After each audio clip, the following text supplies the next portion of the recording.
Kepler ने law of planetary motion की चर्चा की, जिसमें क्या है कि प्लैनेट का मोशन कैसा है। इसी से उन्होंने सेलेस्टियल हार्मनीज का सिद्धांत दिया, जिसमें उन्होंने सीधे सीधे कहा कि जो प्लैनेटरी मोशन है ये God design for universe, God ने ही पूरे यूनिवर्स को डिज़ाइन किया हुआ है। ये astrology influence during the late middle age, astrology guided king and their people. European astronomy का जो सिद्धांत रहा गैलीलियो और केपलर का, well braced in both astrology and astronomy. यह सिद्धांत की चर्चा करने के पीछे हमारा एक ही उद्देश्य था कि किस तरह से एक तरफ गैलीलियो ने जब सही सिद्धांत वैज्ञानिकता को और ज्योतिष को जोड़ करके दिया, तो इतने धर्मांध क्रिश्चियनिटी ने उनकी चर्च ने उनकी हत्या करा दी। क्योंकि गैलीलियो का यहाँ पर चर्चा करने का हमारा केवल इतना ही उद्देश्य था कि जो प्रकांड वैज्ञानिक रहे, साइंटिस्ट रहे, वो किस तरह से ज्योतिष पर विश्वास करते रहे। गैलीलियो के लॉ ऑफ फॉलिंग बॉडी, हीलियोसेंट्रिज्म जिसमें सूर्य केंद्रित सिद्धांत कहा जाता है, और केपलर का law of planetary motion, celestial harmonies जिसमें गॉड डिज़ाइन फॉर यूनिवर्स की चर्चा केवल इसी उद्देश्य से हमने की कि इन दोनों एस्ट्रोनॉट्स ने एस्ट्रोलॉजी बेस्ड, एस्ट्रोलॉजी और एस्ट्रोनॉमी को किस तरह से एक दूसरे से रिलेटेड करने का प्रयास किया। अब हम चर्चा करेंगे कि जब आपकी लग्न कुंडली से आप किस प्रकार से अपना पूरा भाग्य देख सकते हैं। जन्मांक बनवाने, पहले तो आपको जन्मांक बनवाना होगा, नेट से निकाल सकते हैं। जन्म लग्न में से किस प्रकार से आप अपने भाग्य को देखेंगे, उसके लिए 12 भावों की चर्चा करनी होती है। 12 भावों पर अध्ययन के लिए आपको हम स्पष्ट बता दें कि यदि लग्नेश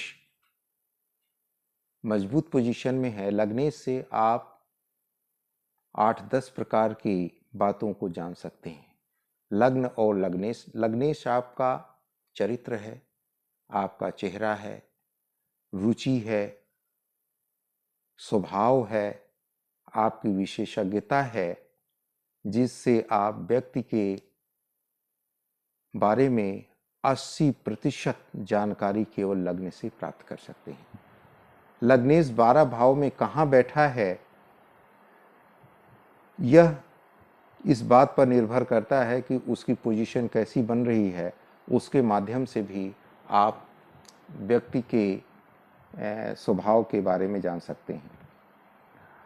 अब लग्नेश क्या है? लग्नेश उसे कहते हैं जो व्यक्ति के जन्म के समय आकाश में जो राशि उदित होती है, उसी को लग्न के प्रथम भाव में उस राशि को स्थापित कर दिया जाता है।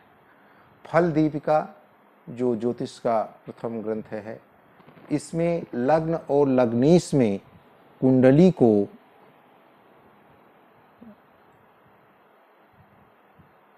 जो शक्ति होती है वह मजबूत होने के कारण और कमजोर होने पर संघर्ष की स्थिति बना देती है। लग्न भाव शरीर, बल, स्वभाव, स्वास्थ्य, रोग प्रतिरोधक क्षमता, मस्तिष्क सक्रियता, आत्मा, आत्मविश्वास, सम्मान, प्रसिद्धि, प्रतिष्ठा, यश, तेज, यह सारी चीज़ें लग्न आपको और लग्नेश आपको दे सकता है।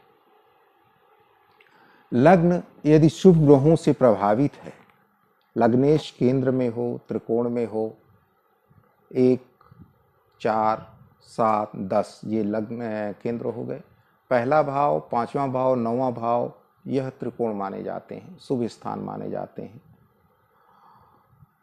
तो यह यदि उच्च राशि का है, स्वग्रही है, तो बली हो जाता है।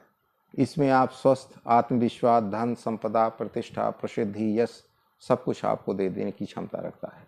पूरी कुंडली में लग्न ही एक ऐसा ताकतवर लग्नेश हो जाता है कि यदि लग्न और लग्नेश इन केंद्र या त्रिकोण में बैठ जाता है और शुभ ग्रहों से दृष्ट हो जाता है तो व्यक्ति ओजस्वी हो जाता है। उसके चेहरे पर आप देखेंगे तो तेज होगा,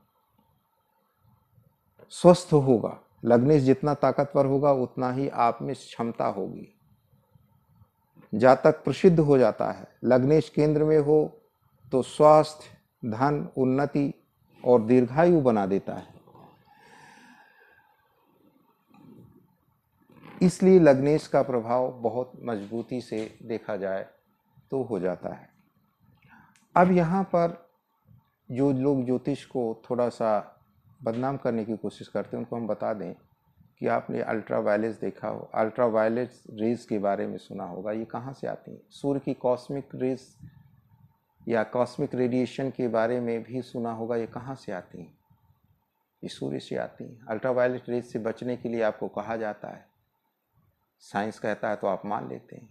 ज्योतिष कहता है कि नहीं, सूर्य आपका कमज़ोर है, 0 डिग्री का है, या सूर्य के साथ कोई ग्रह अस्त हो गया है, वो पावरहीन हो गया है, तो उसको आप नहीं मानते हैं। लेकिन जब उसी में साइंस का आडंबर जोड़ दिया जाता है तो आप मान लेते हैं।